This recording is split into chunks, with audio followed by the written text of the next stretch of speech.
السلام عليكم ورحمة الله وبركاته. اللهم صل وسلم وبارك على سيدنا محمد وعلى آله وصحبه وسلم تسليما كثيرا طيبا مباركا فيه. اللهم لك الحمد كله ولك الشكر كله. اللهم نحن راضين بما قضيته لنا، فرب الخير لا يأتي إلا بالخير. وكن على يقين أن الله سبحانه وتعالى يعطي كل ذي حق حقه. اللهم هب لنا من لدنك سلطانا نصيرا وانصرنا على القوم الكافرين والظالمين. أهلا بكم في فيديو جديد، ونقدر نعمل النهاردة حلو بطريقة سهلة ومرطب في الصيف. ولو جالك مثلا ضيف على فجأة، أصحابك، حد من قرايبك، أصحاب ولادك، فممكن تعمليها بسرعة جدا. بما ان احنا في موسم المانجا، والمانجا بسم الله ما شاء الله السنة دي جميلة جدا، حلوة اختلاف انواعها وبكثرة. طبعا احنا في فيديوهات سابقة تم عمل تخزين المانجا لشهر رمضان. قلت النهاردة ان شاء الله استغل، يعني هاخد كيس من الكيس واعمل بيه حلو النهاردة، وهو ترايفل المانجا. ترايفل المانجا ده عبارة عن ايه؟ عبارة عن كيكة عادية جدا، كيكة اللي احنا بنعملها عادية جدا، وبنستخدم فيها قطع المانجا والكريم شانتيه. عندك كريم شانتيه ابيض وكريم شانتيه شوكولاته. تعالوا نشوف النهارده باذن الله مقاديرنا هتكون ايه. مقادير الكيكه العاديه جدا زي ما احنا عارفين. اولا بسم الله الرحمن الرحيم، عندي كوبايتين دقيق، ادي كوبايه، وادي كوبايه تانية، كوبايه سكر، كيك شيف، فانيليا،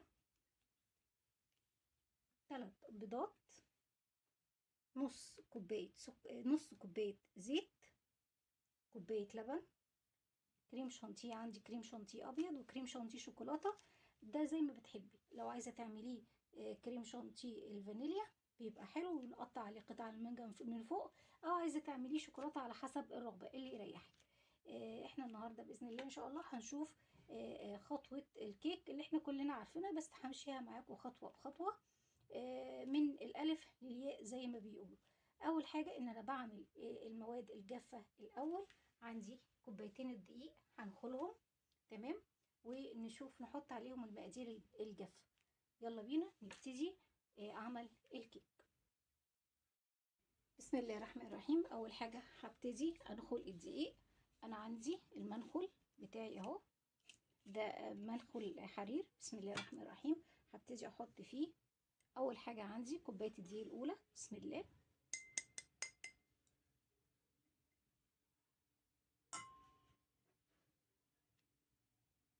كوبايه الدقيق الثانيه رقم 2، بسم الله الرحمن الرحيم،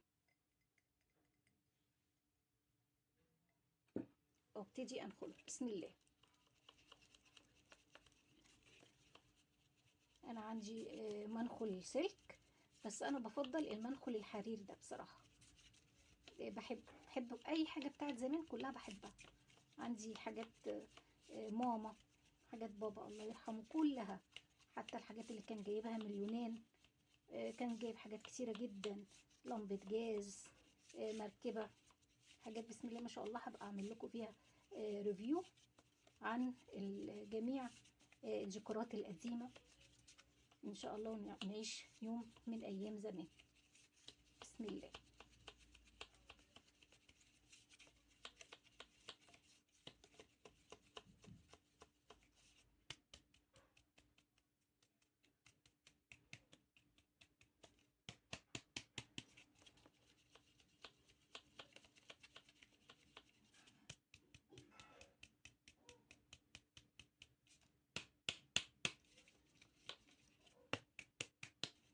بصوا، هبتدي بقى احط الدقيق اللي عندي ده في البول. بسم الله الرحمن الرحيم. ادي الدقيق بعد ما نخلته، بسم الله اللهم بارك. هبتدي احط كل المكونات الجافه مع بعض. احط كيك شيف، في ناس بتحط معلقه، بس انا بصراحه بحط كله. بسم الله. مش بيغمق، خلي بالك، في ناس قالت ان هو بيغمق، لا ما بيغمقش.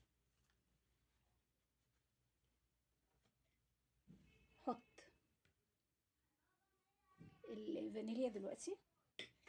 دي هخلي الفانيليا على البيض. احط دلوقتي ملح، ذرة ملح،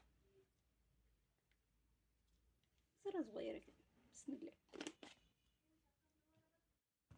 تمام. ابتدي اقلب بالمضرب السلك، بسم الله الرحمن الرحيم.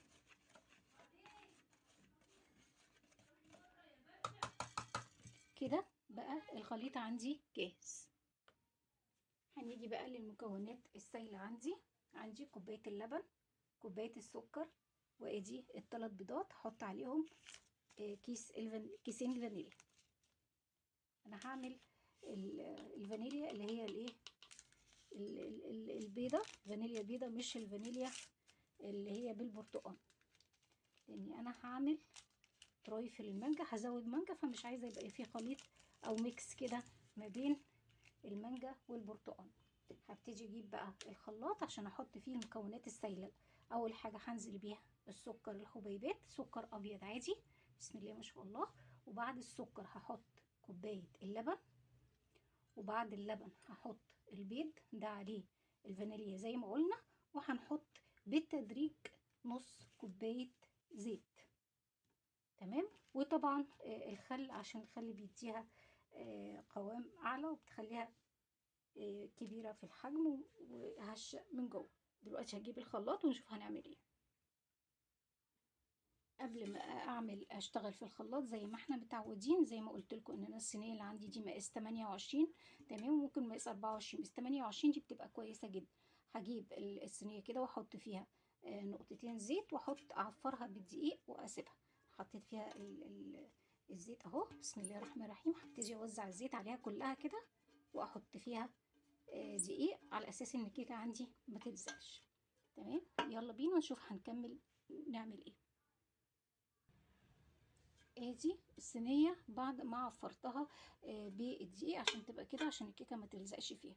دي صينيه الومنيوم. احسن حاجه تعملي فيها الكيك يا جماعه هي الصواني الالومنيوم. التيفال لا، ما بتديش نتيجه كويسه خالص، ده عن تجربه. ادي اللي عفرتها، هسيبها دلوقتي وابتدي اشتغل في الخلاط. يلا بينا.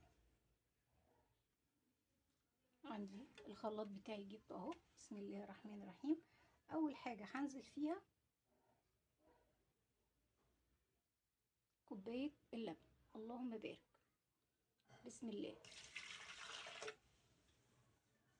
ولازم يكون مقاس الكوبايه يا جماعه واحد، يعني الكوبايه دي استخدمتها في الدقيق هي اللي هستخدمها في الزيت، هي اللي هستخدمها في السكر واللبن، يعني لازم يكون مقاس الكوبايه واحد.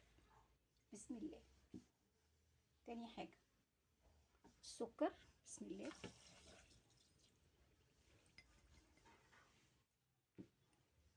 بسم الله ما شاء الله. ادي البيض يا جماعه، هبتدي احط البيض هنا، بسم الله الرحمن الرحيم.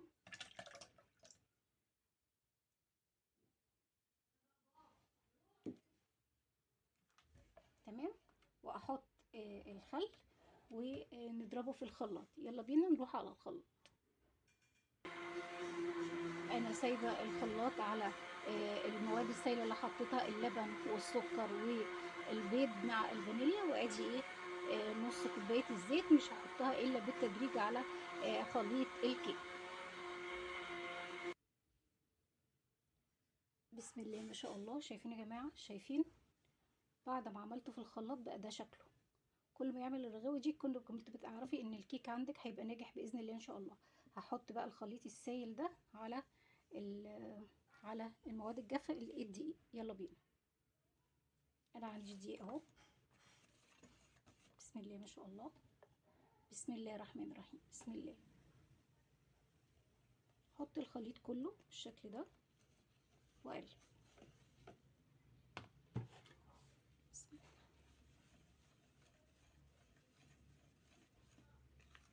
لازم اقلبه كويس لحد ما يدوب خالص الدقيق، متسيبيش فيه ولا قطعه دقيق، مش عاملاها بمضرب السلك ده، اللهم بارك.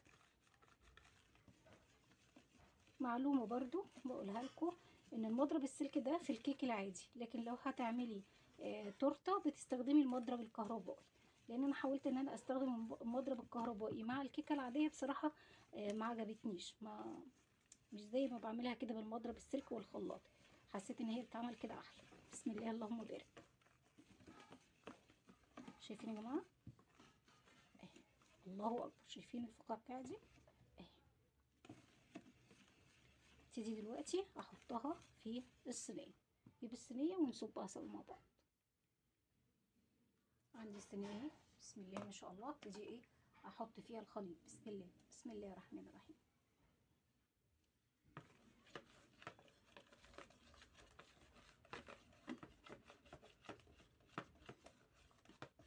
حبه دقيق برضو بعملهم مع الخليط، بعمل لهم مزيج كده. بسم الله.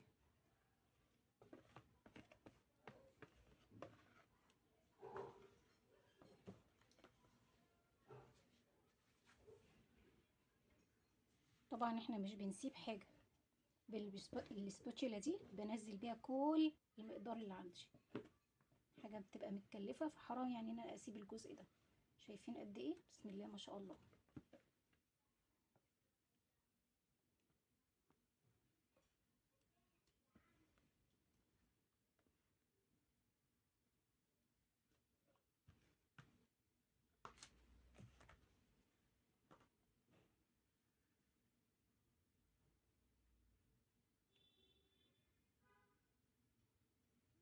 بعد ما بخلصها بالشكل ده ببتدي اخبط عليها كده. بسم الله الرحمن الرحيم. اطلع منها الهواء. تمام. انا طبعا مسخنه الفرن، هبتدي ادخلها في الفرن دلوقتي. ودي المرحله الاولى من مراحل عمل كيك عادي، عملناه عادي جدا. المرحله الثانيه من ترايفل المانجا هنتكلم عليه دلوقتي. هحط بس دي في الفرن ونرجع نكمل مع بعض. خلاص دخلت الصينيه الفرن. دلوقتي هكلمكم على تاني مرحله من مراحل ترايفل المانجا. انا عندي كريم شانتيه بالفانيليا وكريم شانتيه بالشوكولاته، اللي تحبيه او بتفضليه اي نوع من الاتنين. يا دي يا ده. انا هعمل كريم شانتيه الابيض ده.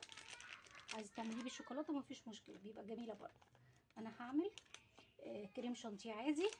حط كيس كريم شانتيه. ده كريم شانتيه محلى، مش خام، فعليه سكر. واحط عليه، مش هحط عليه لبن. جربته بالميه الساقعه تحفه، احسن من اللبن كتير. واضربه بالمضرب لحد ما يكون لي الكريم شانتيه.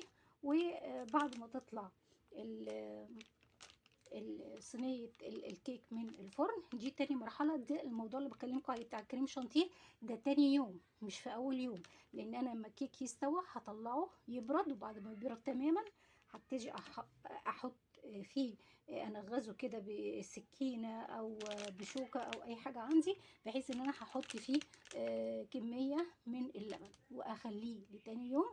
وتاني يوم اكون مجهزه الكريم شانتيه عندي، واقوم حاطه طبقه من فوق على الكيك. وبعد كده اقوم حاطه عليه قطع المانجا اللي احنا كنا مفرزينها قبل كده من على سطح الكيك، وادخلها في التلاجة. بصراحه هيبقى احلى ترايفل مانجا هتعمليه بايدك. هو بره بتشتريه غالي جدا جدا. هتعملي منه صينيه تقطعيها قطع زي ما هوريكم باذن الله ان شاء الله لما نكمل الكيك الترايفل. وهتقولي يعني هتدعي لي ان شاء الله باذن الله. هتوفري، هتكوني حاجه نظيفه عاملاها في البيت بنفسك، وهتعجب الضيوف او اي حد موجود عندك حتى الاولاد. هستنى بقى الكيك يطلع، وبعد كده نشوف هعمله ازاي باللبن بعد ما يبرد نهائي. صلوا على النبي وادعوا لي دعوه حلوه، وان شاء الله نكمل معاكم احلى ترايفل مانجا.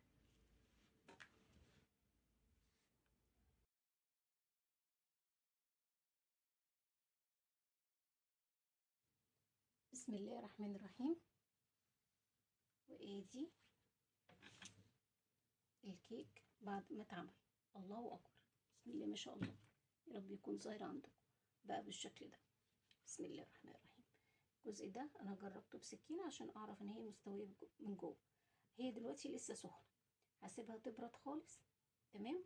وبعد ما تبرد هنشوف هنعمل فيها ايه. هيبقى عندي شوكه هعملها بالشوكه، او اللي هو الشيش طاووق، او اي خله عندك.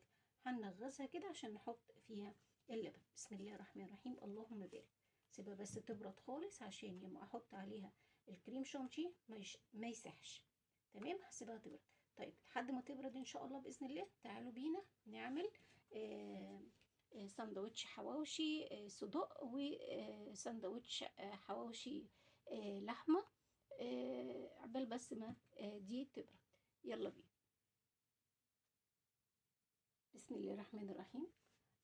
اول حاجه لما باجي اعمل، طبعا انا سبت دلوقتي الكيك يبرد خالص علشان ابتدي اشربه باللبن. عبال ما بيبرد بقى ان شاء الله باذن الله اكون جهزت بالنسبه لمقادير الحواوشي، الحشوه اللي انا بحشي بيها الحواوشي. النهارده انا هعمل حواوشي صدق وحواوشي لحمه. اول حاجه بعمل التجهيزات من بدري. اولا احنا عندنا الخيار، بسم الله ما شاء الله، اللي احنا كنا مخليين مع بعض. شايفين يا جماعه شكله؟ اللهم بارك، اللهم بارك، الله اكبر. طعمه حلو جدا جدا جدا. جربوه بالطريقه اللي انا قلتها لكم عليها، هتبقى حلوه قوي. اول حاجه انا عندي ده فلفل. الفلفل ده بارد مش حار. تمام، انا عملته وحطيت عليه ملح. عندي فلفل الحار، هوريكم ان انا بقطعه ازاي. وعندي الطماطم، وعندي البصل الاحمر. البصل ده كله انا هستخدم منه بصلايه للحمه، والبصل التاني هقطعه ايه طرنشات حلقات لحشوه الحواوشي الصدق او اللحم. تعالوا نشوف هنعمل ايه. اولا عندي كمان ملح وفلفل. اول حاجه هوريكم انا قطعت الفلفل ده ازاي. انا بفصل الفلفل الحار عن الفلفل البارد، لان في ناس عندي بتاكله حار وفي ناس بتاكله عندي بارد. تمام. الطماطم مش هعملها خالص دلوقتي الا لما الطماطم دي برضو هقطعها شرايح، ومش هعملها خالص دلوقتي الا ساعه ما بجهز العجينه وانا بحشو. برضو هقطعها حلقات واحط عليها ملح بس من غير فلفل. تمام.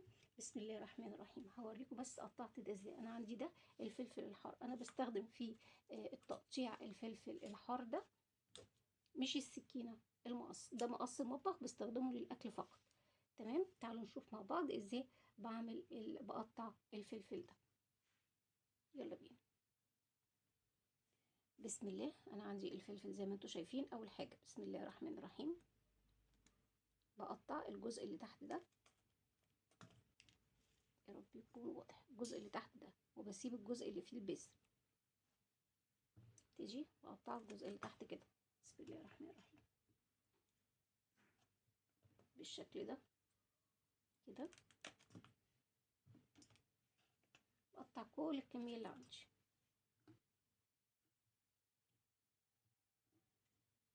وبعدين بفتح بالشكل ده. طبعا بيبقى فيه بذر من جوه. طبعا البذر ده بيتشال لان البذر ده بيعمل بيتعب القولون جدا. فبصوا بشيله بكل سهوله. اللهم بارك. بسم الله الرحمن الرحيم. بصوا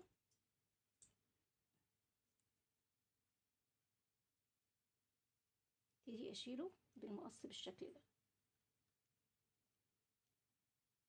وابتدي افتحها التين. هنعمل كمان واحده. بسم الله. افتحها كده. طريقه المقص دي اسهل كتير كتير كتير من السكين كده. بس بيطلع معاكي بكل سهوله. تيجي قصها كده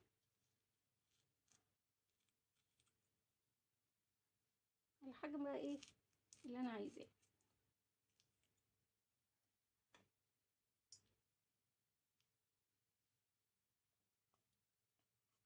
دي فكرة التقطيع الفلفل. افضل كتير كتير. بتقدري تتخلصي من البذر بكل سهولة بالشكل ده. اهو. تبتدي تقطعيه كده.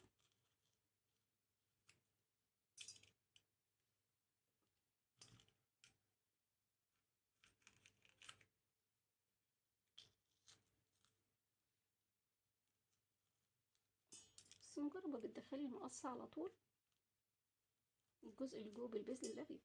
اهو. واقطعه كده بالشكل ده. الجزء بقى اللي فيه البذر، تعالوا نشوفوا نعمله ايه. طبعا ده هيبقى مليان بذر، برضو بعمل بنفس الطريقة كده، بسم الله، وافتحه كده، شايفين تطلع كلها حتة واحدة اهي، واقوم عاملة كده، طلعت معايا بكل سهولة اهو، اهي برضو اقوم مفتحها كده. نعمل كمان واحدة اهو، افتحها كده بسم الله. عايزه اقول لكم حامي جدا، بيطلع كده واقوم عاملاه كده اهو، تطلع كلها حته واحده، ما بيغلبكيش بقى زي السكينه، ما بتقعدي تقطعي طرنشات ويبقى فيها البذر زي ما هو.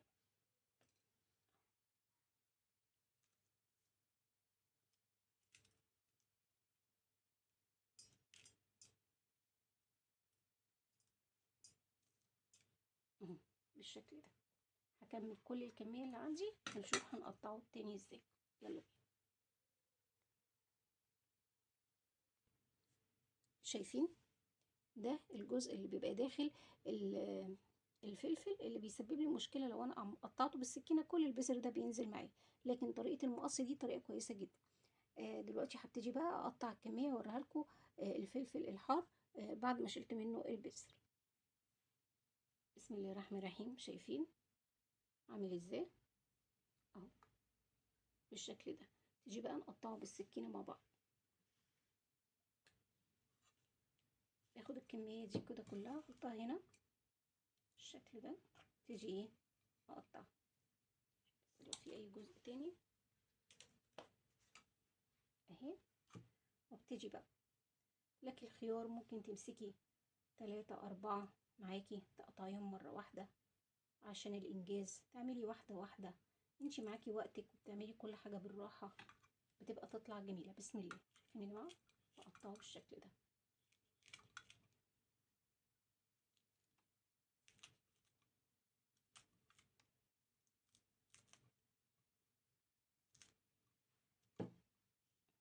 بالشكل ده اقطع بقى ايه زي ما انا عايزة، تقطع معاكي بكل سهولة وبيطلع زي ما انتي كده بتشوفيه في برامج الطبخ، ازاي مقطوع بالتقطيعة الكويسة دي. واحنا لما بنيجي بنقطع بالسكينة ما بيبقاش بنفس الطريقة، بيبقى فيه بذر والبذر بيضايقنا وبيوجع القولون، لا فدي احسن طريقة لتقطيع الفلفل. باخد كده مجموعة مع بعض اعملها كده. طيب انا بالنسبة لي لما اجي اعمل الحواوشي زي كان الصدق او اللحمة، ازاي؟ طب ما انا عندي هنا فلفل حار وفلفل بارد، ازاي اعرف ان رغيف الحواوشي ده حار او بارد؟ انا بحط عليه علامة، علامة زي ايه؟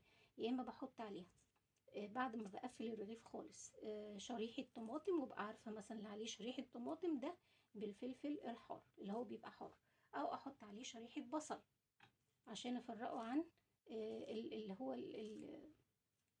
اللهم صل على سيدنا محمد، عن الحواوشي اللي فيه الفلفل البارد. يا طماطمايه يا فلفلايه يا بصلايه، المهم اللي متعلم بيبقى ده فلفل حار، يبقى ده حواوشي حار.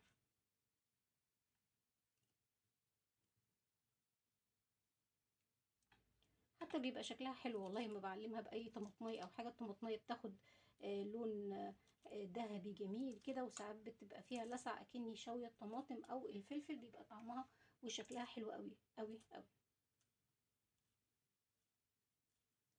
اظن مفيش اسهل من كده.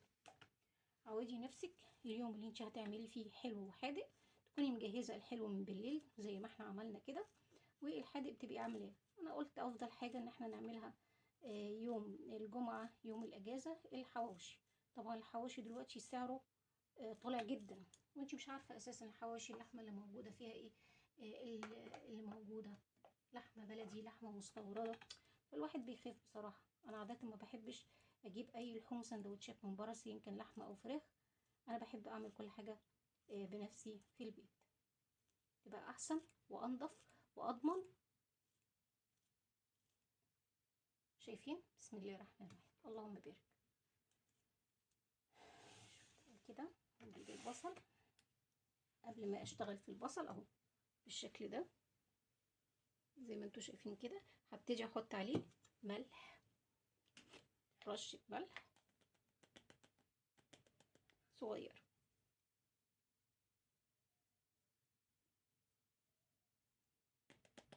عودي نفسك في حشو الحواوشي، الحشوات اللي هي بتبقى عندك ايه، الفلفل، الطماطم، البصل، لازم تحطي عليهم رشة ملح. انا بحطش على ده فلفل اسود، لكن بحط عليه رشة ملح بس. بحط الفلفل الاسود على البصل، ملح وفلفل اسود.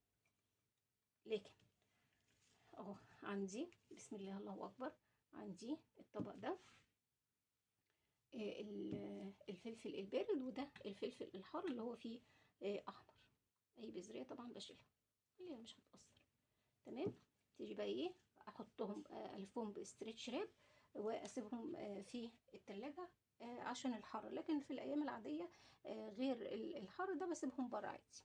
تمام. تعالوا بقى دلوقتي بعد ما قطعنا الفلفل، اللهم بارك، نبتدي نقطع البصل حلقات عندي. بالنسبة بقى للبصل، طبعا البصل ده انا مش هعمل الكمية دي كلها، طبعا انت بتعملي الكمية على حسب ما انت هتعملي الحواوشي. انا هاخد بس البصل الصغير الاحمر ده، بسم الله ما شاء الله الله اكبر عليه. تمام.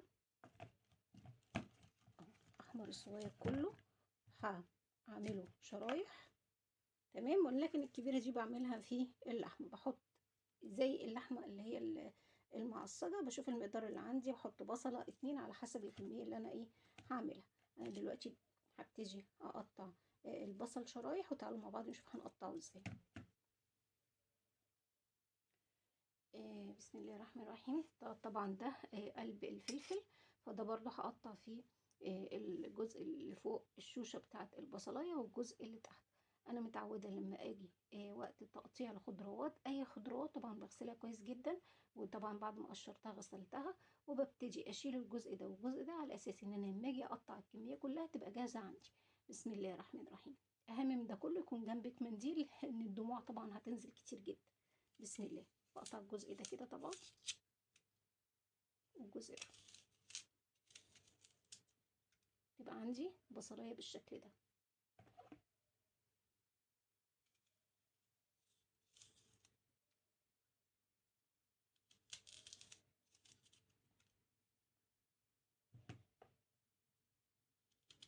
احنا من النوع اللي احنا بنحب البصل كتير في الاكل، وبحط برضو بصل على حواوشي الصدوق، وبرضو على اللحمه بعد ما اعصجها برضو بحط عليها طرنشات.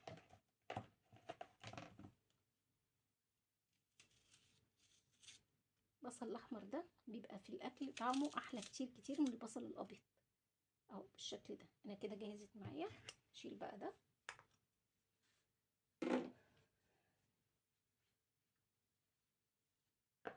وابتدي اعمل البصل عندي بالمنظر ده. بسم الله. انت بقى ليكي الخيار ان انت تقطعيها حلق او ترنشات على حسب حجم البصل. انا عندي الحجم ده كبير، فابتدي انا اعملها كده. بسم الله الرحمن الرحيم بالشكل ده، وابتدي اقطعها كده.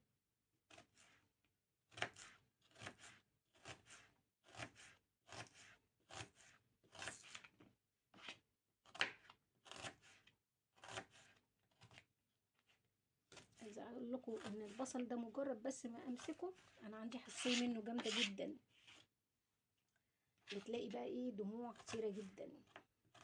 جربت الجزء اللي هو بيقولك اندومي البانه قبل ما تعملي البصلايه، او في خل، او كل ده مش واكل معايا. حساسيه البصل هتلاقوا دلوقتي في صوتي متغير جدا، خلاص يعني ايه الدموع اشتغلت كتير. شايفين يا جماعه؟ واعمل كده، ياخد برضو التانية بالشكل ده كده اهو. بسم الله. اعملها بقى شرايح صغيره.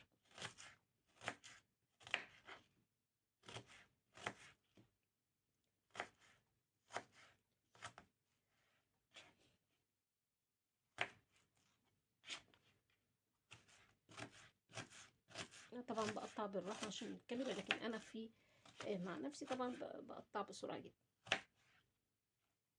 اللي يلاقيها عريضة مثلا كده قوم جاي عاملاها كده بالشكل ده.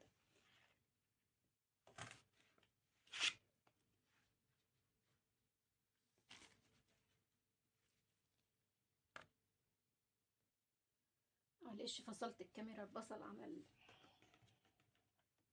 عمايل. شايفين البصلايه؟ هجيبها بسم الله الرحمن الرحيم.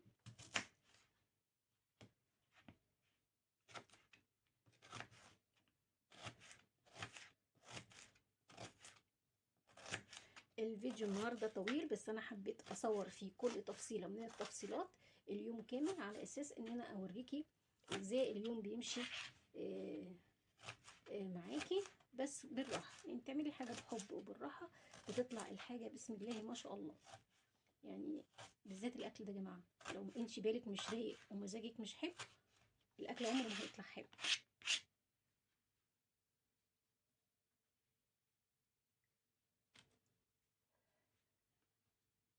الصلايه الثالثه الرابعه بقى على حسب. انا هحطه دلوقتي في البوله واشوف الكميه بتاعته، اذا كانت تناسبني هكتفي بالكميه دي، ما كانتش كده هزود عليها.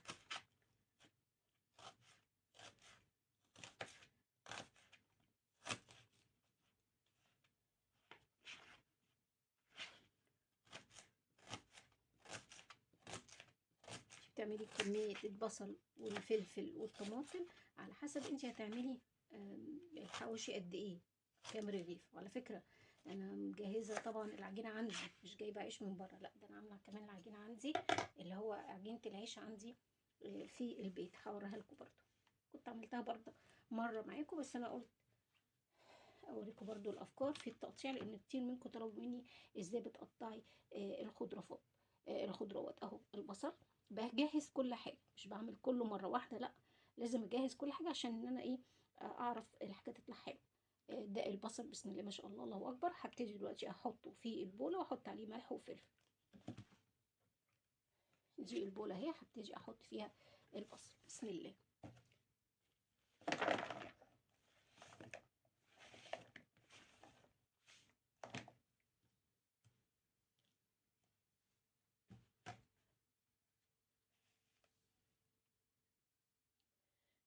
شايفين الكميه بسم الله الرحمن الرحيم. هبتدي اعمل ايه بقى؟ هبتدي لازم اعمله كده الاول، افرطه عشان اعرف الكميه هتناسبني ولا لا. اعتقد ان الكميه دي كفايه قوي، تكفيني انا للصدوق وتكفيني للحم. لازم افرطه كده يا جماعه. خلي بالك ايدك لما بتبقى في الحاجه تديها طعم تاني جدا. انت لو بصيتي عند الحواشي، الناس اللي بيعملوا الحواشي الجزارين بيعملوا بالطريقه دي، بيكونوا مجهزين كل حاجه، الفلفل والطماطم والبصل، وبخليهم يتخمروا. يعني انا دلوقتي بعمل عمليه تخمير للبصل والفلفل والطماطم، ان انا بحطهم ياخدوا وقت كبير. هحط دلوقتي ملح بسم الله بالشكل ده، واحط فلفل اسمر بسم الله الرحمن الرحيم.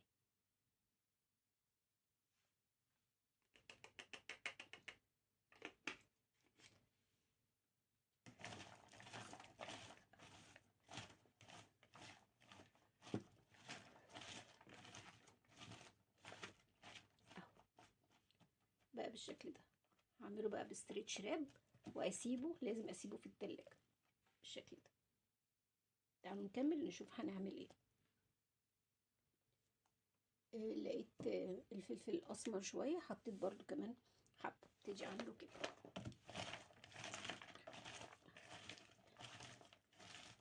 تدخلي انتي الملح وتعصريه يعني بالتتبيله، تتبيله حلوه. اهو تيجي بقى ايه الف واحطه في التلاجة. كده انا عندي كل حاجه جاهزه زي ما انتم شايفين.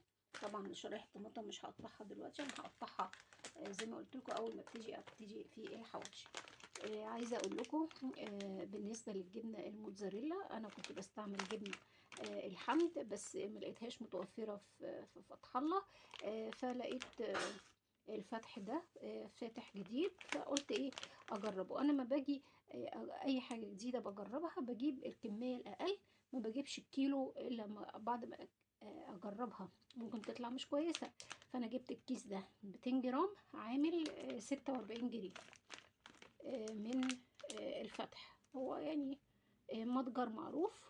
وقلت جبنه موتزاريلا طبيعي، قلت اجربه، واجربه بقى في المطه بتاعته، في البيتزا، في الحواوشي، في الكلام ده كله، ونشوف. والله لو كويس هكمل بيه، مش كويس هرجع تاني ليه جبنه الحمد. فانا طبيعي بقول لكم، باكد عليكم اي حاجه جديده تجيبيها لازم تكوني تجيبي الكميه الاقل منها تجربيها بس الاول. تمام. فدي برضه الجبنه حبيت اقول لكم على المعلومه دي، جبنه موتزاريلا طبيعي. دلوقتي بقى هبتدي اجهز العجينه بتاعه الحواوشي.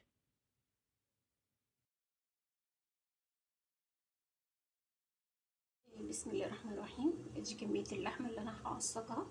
تمام. واثناء ما انا بجهز اللحمه بكون عامله براد ميه عشان احط عليها ميه سخنه.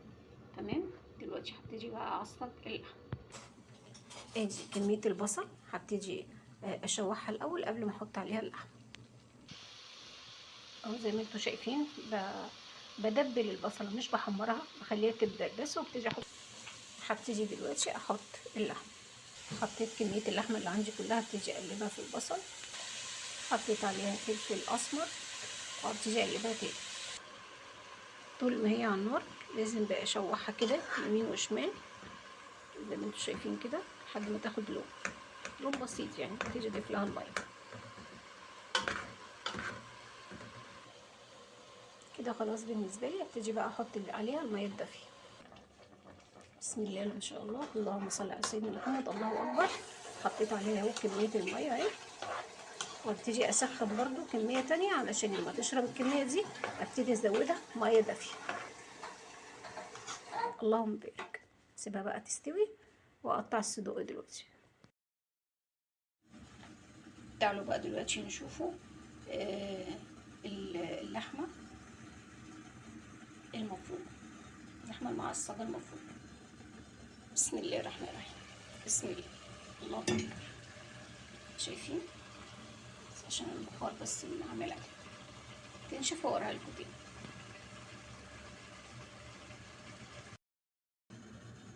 الحله المنتظره اللي فيها اللحمه المعصجه هي على النار اهي، موطيه عليها النار خالص. تمام. احنا شفناها دلوقتي وهسيبها دلوقتي لما تنشف خالص هصورها لكم تاني. بسم الله ما شاء الله. وادي اللحمه بعد ما اتعصبت، اللهم بارك. سيبها بقى دلوقتي تبرد وابتدي ارجع تاني لترايفل المانجا. يلا بينا نبتدي نشتغل في ترايفل المانجا. بسم الله ما شاء الله، الله اكبر. شايفين؟ ودي عجينه الحواوشي، شوفي اختمرت ازاي. اللهم بارك، اللهم بارك. تمام. هبتدي بقى اقطعها دلوقتي وابتدي اجهز لي حواوشي الصدوق وحواوشي اللحمه. وفي فكره تانية ممكن اخد منها قطع واعمل بيها بيتزاية صغيره في صينيه صغيره. عندي كل مكونات البيتزاية. يلا بينا نبتدي نقطعه عجينه الحواوشي. بسم الله الرحمن الرحيم. انا عندي دلوقتي اللهم بارك اللهم بارك، انا عندي خلاص الكيك زي ما انتم شايفين كده برد تماما. هبتدي دلوقتي اعمله بالشوكه، بس قبل خطوه الشوكه لازم افكها من الجناب الاول. اجيب سكينه واعملها من الجناب الاول. هستخدم السكينه دي اول حاجه. بسم الله الرحمن الرحيم. هعمل كده بحيث ان هي لما اجي اقطعها ان شاء الله تطلع معايا قطعه واحده. هي اساسا سالكه، وما احط عليها كمان اللبن هتديها طراوه اكنك انتي بتاكلي بالظبط، مش ترايفل مانجا، كأنك بتاكلي قطعه جاتوه.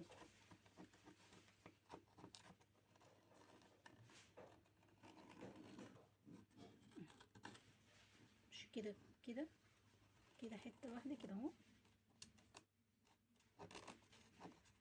اللهم بارك. تاني حاجه عندي الشوكة دي هبتدي بقى اعمل بيها فيها ايه كده. بسم الله. ليه بعمل الحركة دي؟ على اساس ان انا لما احط اللبن تتشربها كلها. متقلقيش طبعا، ده كله ده هيتدارى بالمانجا والكريم شانتيه. اي حاجة عشوائية كده.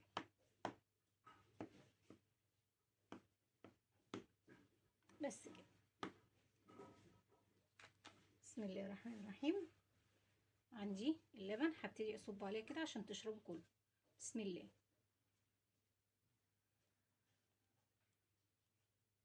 شايفين بتشربه في ثواني. يعني دي كوباية لبن عندي، هفضل اسقيها كلها كده بالمنظر ده، تديها طراوة اكنك انتي بتاكلي قطعة جاتوه. شايفين بتتشربها ازاي؟ مش تقولي ده كتير او عكس، هتشوفوها لما نيجي ناكلوها. اما اقطعها وبصي بتشربها ازاي. اللهم بارك. هسقيها كلها بكمية اللبن اللي عندي دي، متسيبش بقى حتة لما احط فيها كده.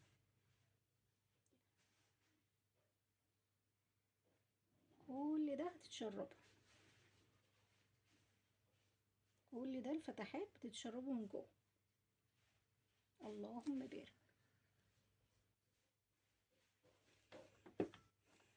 اهو متقلقيش من القطعة دي كلها، هتتدارى بالكريم شانتيه والمانجا بالشكل ده.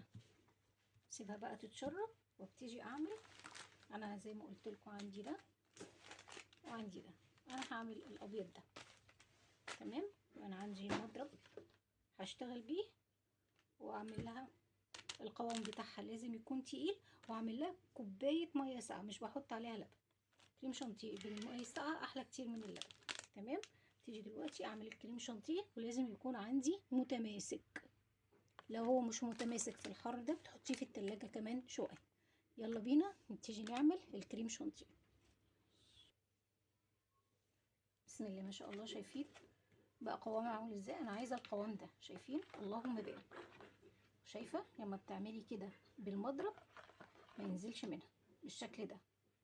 تمام. هبتدي هي دلوقتي عندي جامده، ممكن احطها في التلاجة 10 دقايق ربع ساعه وبعدين احطها على الكيك.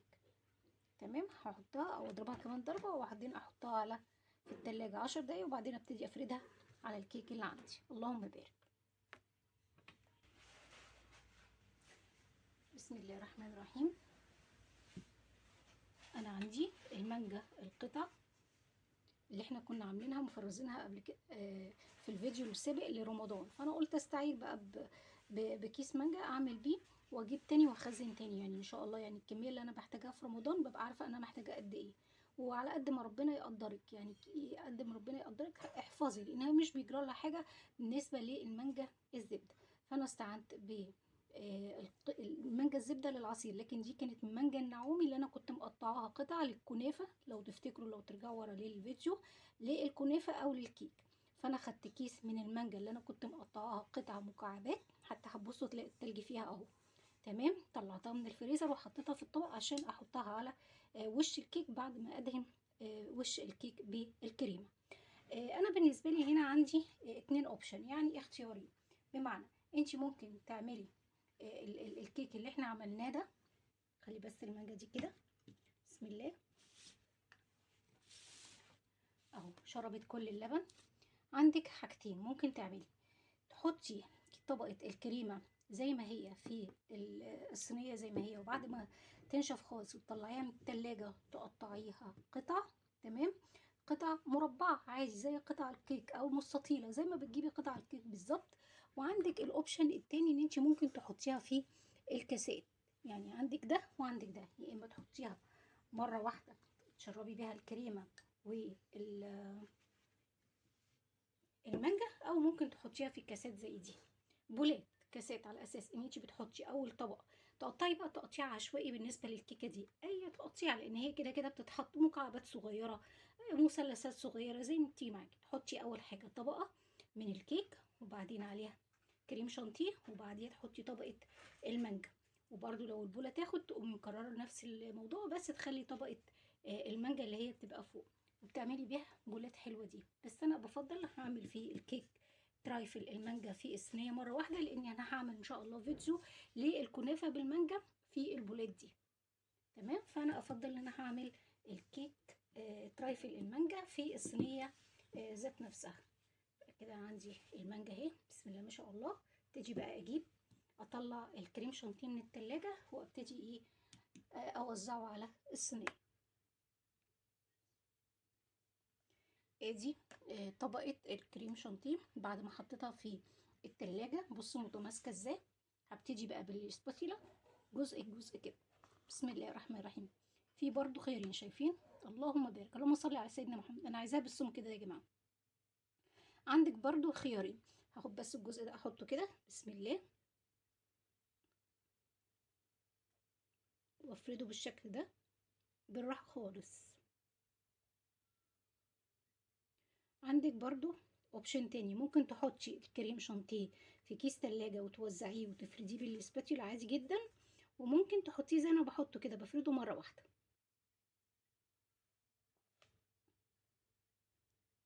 بالشكل ده. هفردها كلها في الصينيه وارجع لك تاني اهو. تفردي عادي كده، ولو حاجه بانت من الكيك مش مشكله، لان انت هتغطيها بالمانجا، فما تقلقيش خالص، ان شاء الله تطلع زي الفل. هي بس مجرد عايزه ايه، بالراحه وتساوي جزء جزء بالشكل ده. عاملاها كلها وبعدين اسويها.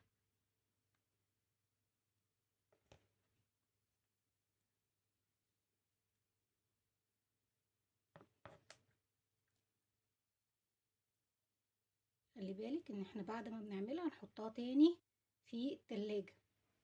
بعد ما اسويها احط عليها المانجا عشان الجو حر والكريم شانتيه ما يساحش. تطلعيها وقت ما التقديم، حد ضيف جالك، سهرة الخميس، سهرة الجمعة معاكي، تعملي الصنف الحلو ده بيبقى جميل جدا وشهي.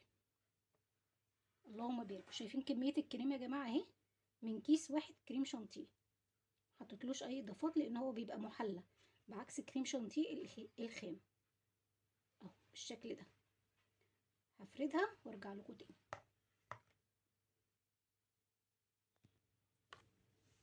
بسم الله ما شاء الله. شايفين يا جماعه شكلها عامل ازاي؟ الله اكبر. عملتها بالصوره دي وعملتها بالزجزاج ده اللي انتوا شايفينه، اللهم بارك، بالشكل ده. طب عملت الشكل ازاي؟ عندي مج فيه ميه، وبقيت اعمل كده بالمعلقه واحط ميه دافيه بسيطه يعني، واقوم عامله بيه الشكل ده زي ما انتوا شايفين كده. كده اي شكل انت عايزاه بالشكل ده. تمام. هبتدي دلوقتي احط عليها المانجا.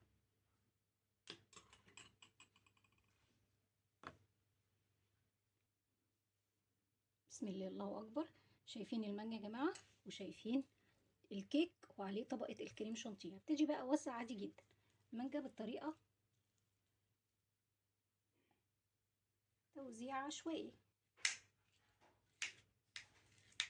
عشان لسه بس في الفريزر، انا مش عايزاها تفك اكتر من كده، لان انا كل كده اوريدي هحطها فين، في في التلاجة تاني اهو بالشكل ده. متقلقيش، انت كده هتقطعي بالسكينه، فمش هتبقى الايه. بسم الله.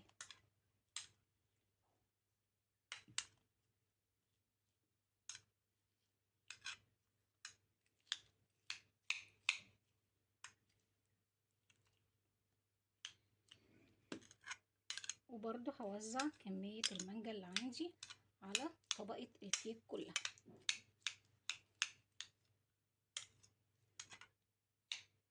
زي ما انتوا شايفين كده.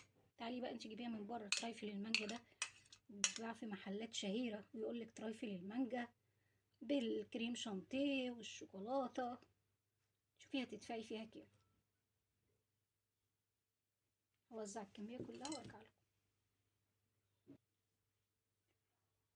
اللهم بارك. شايفين يا جماعة بعد ما وزعت عليها المانجا كلها بالشكل ده، اهو. اللهم بارك، بسم الله ما شاء الله، اللهم بارك. هحطها دلوقتي في التلاجة مش اكتر من ساعتين 3 زي ما تقعد في التلاجة، تمام، عشان تجمد واعرف اقطعها، وطبعا كريم شانتيه يجمد. تمام. وان شاء الله باذن الله يكون الفيديو عجبكم، واول ما تخلص هقطعها لكم واوريها لكم مع ترايفل المانجا. ونكمل دلوقتي بعد ما احط دي في التلاجة. نعمل بيتزاية صغيرة من عجينة الحواوشي اللي احنا عملناها، ونعمله حواوشي صدق وحواوشي لحمة. ويكون الفيديو النهاردة بتاعنا روتين كامل متكامل، خدنا فيه الحلو والحادق. الحلو اللي عندنا ترايفل المانجا بكل تفاصيله وتكاته، وعندنا طبعا الغدا هيكون حواوشي، وعشاء غدا او عشاء طبعا حواوشي صدق وحواوشي لحمة وبيتزاية صغيرة. يلا بينا نحط دي في التلاجة.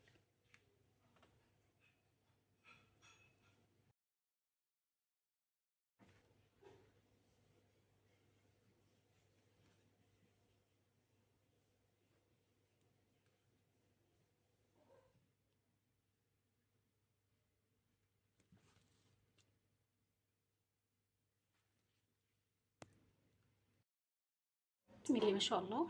وادي طبق شرايح الطماطم اللي انا مخلياه قبل ما ابتدي فيه عجينه الحواوشي، قبل ما افرد عجينه الحواوشي.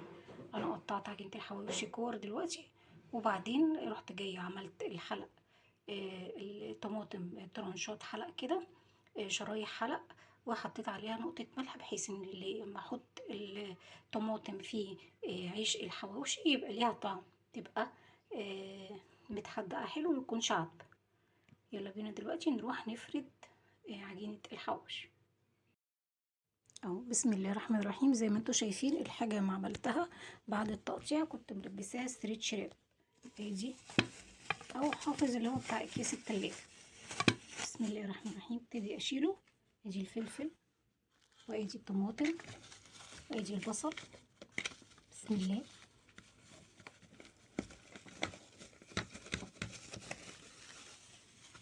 اللهم بارك. وادي الفلفل الحار،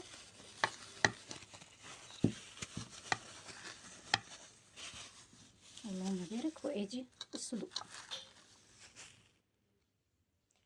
وادي الصدوق. عندي الصدوق والفلفل البارد، طماطم، البصل شرايح، والفلفل الحار. هبتدي دلوقتي هعمل اول حاجة عندي رغيف الحواوشي اللحمة. ادي بالنسبة لي رغيف حواوشي اللحمة.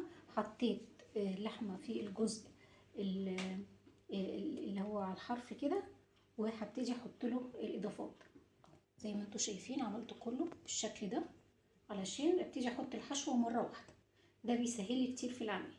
اهو زي ما انتوا شايفين فردة كل العيش بالشكل ده، وابتدي بحط عليه الحشوة اللحمة. حطيت اللحمة، هبتدي دلوقتي احط الفلفل الحار. اهو اول حاجة حطيتها الفلفل الحار، لان انا هعمل المجموعة دي كلها، الرغيفة دي العدد رغيفة الحواوشي بالفلفل الحار. هحط دلوقتي عليها، انا بحب احط على الحواوشي اللحمة جبنة موتزاريلا. اهو حطيت الجبنة موتزاريلا. هبتدي دلوقتي اتني الرغيف نصين. بسم الله ما شاء الله. شايفين يا جماعة؟ الله اكبر. بالشكل ده تمام. هبتدي بقى احطهم في الصينية وادهنهم زيت، وادهنهم زيت. بسم الله ما شاء الله. شايفين؟ وادي الصينية، اللهم بارك، بالشكل ده. حطيت فيها اهو حواوشي اللحمة، ولازم ادهنها زيت من فوق، لازم ادهنها زيت من فوق. تمام. هبتدي دلوقتي، انا مسخنه الفرن على درجه 180 درجه مئويه. هحط على طول ياخد تشميعه من تحت، واحط في الرف اللي في النص.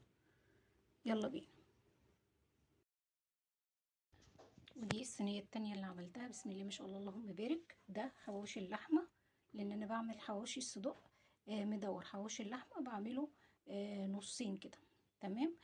حبيت بس اوريكم الصينيه التانية على اساس ان انا اوريكي فكره ان الكل الحواوشي اللي موجود على الحرف ده ده من غير فلفل حار.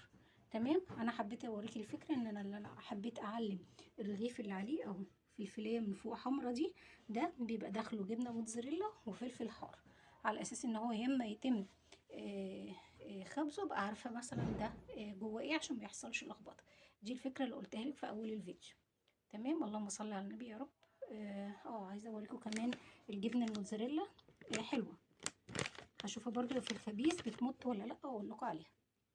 تمام. دلوقتي هروح بقى على الفرن البوتاجاز واحط الصينيتين دول. دي رغيف حواوشي الصدوق. حطيت اول حاجه الصدوق بالطريقه دي. اول حاجه هحط دلوقتي الفلفل. حطينا الفلفل الحار بالشكل ده. هبتدي دلوقتي احط البصل. حطيت البصل شرايح بالشكل ده. اللهم بارك اهو. هبتدي احط بقى الطماطم دلوقتي. حطيت شرايح الطماطم، يبقى اول حاجه حطيت الصدوق، بعد كده الفلفل، البصل، شرايح الطماطم زي ما احنا شايفين. اللهم بارك. تيجي احط بقى الجبنه الموتزاريلا اهو. حطيت بقى الجبنه الموتزاريلا. اللهم بارك. شايفين ادي الجبنه الموتزاريلا اهي. هبتدي بقى احط الرغيف التاني اللي هي الطبقه التانيه دي على ده واقفله واحطه في الصينيه. وادي رغيف الحواوشي لما قفلته. اللهم بارك بالصوره اللي احنا شايفينها دي. بسم الله ما شاء الله. تيجي دلوقتي احط عليه، انا دهنته بالزيت. انا بحب احط على حواوشي الصدق برشه يا اما بحبه البركه يا اما شويه سمسم. انا هحط على ده شويه سمسم من فوق اهو. بسم الله ما شاء الله. حطيت عليه سمسم زي ما احنا شايفين كده. ده حواوشي الصدق. واحطه دلوقتي في الفرن. اللهم بارك. شايفين شكله عامل ازاي؟ اللهم بارك. هبتدي دلوقتي احطه بعد ما رشيته بالسمسم بحبه البركه يعني المفضل بالنسبه لي كان عشان مش متوفر عندي بحبه البركه، فانا بحب اعمله بالسمسم. هحطه دلوقتي في الفرن. صلوا على النبي. بسم الله ما شاء الله. وادي رغيف الحواوشي يا جماعه. ده حواوشي الصدق. طبعا انا قلت لكم حواوشي الصدق بعمله مدور وبحب ارش عليه سمسم زي ما احنا شايفين من فوق. بسم الله ما شاء الله. اللهم بارك. كده خلصته من الفرن. اللهم بارك. ده حواوشي الصدق. تعالوا بقى نشوف حواوشي اللحمه. بسم الله.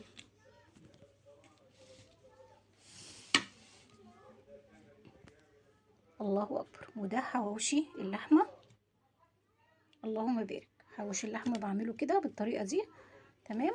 وحواوشي الصدق بقدمه بالشكل ده. هنقدم الاتنين ان شاء الله باذن الله. مع عندي خيار مخلل وفلفل مخلل طبعا مع بطاطس محمره. اللهم بارك. يا رب ان شاء الله روتين النهارده يكون عجبكم. عملنا فيه اول حاجه ترايفل المانجا، وعملنا حواوشي اللحمه وحواوشي الصدق. يا رب النهارده ان شاء الله الفيديو يكون عجبكم، وان شاء الله اشوفكم في فيديو جديد ووصفه جديده. والسلام عليكم ورحمه الله وبركاته.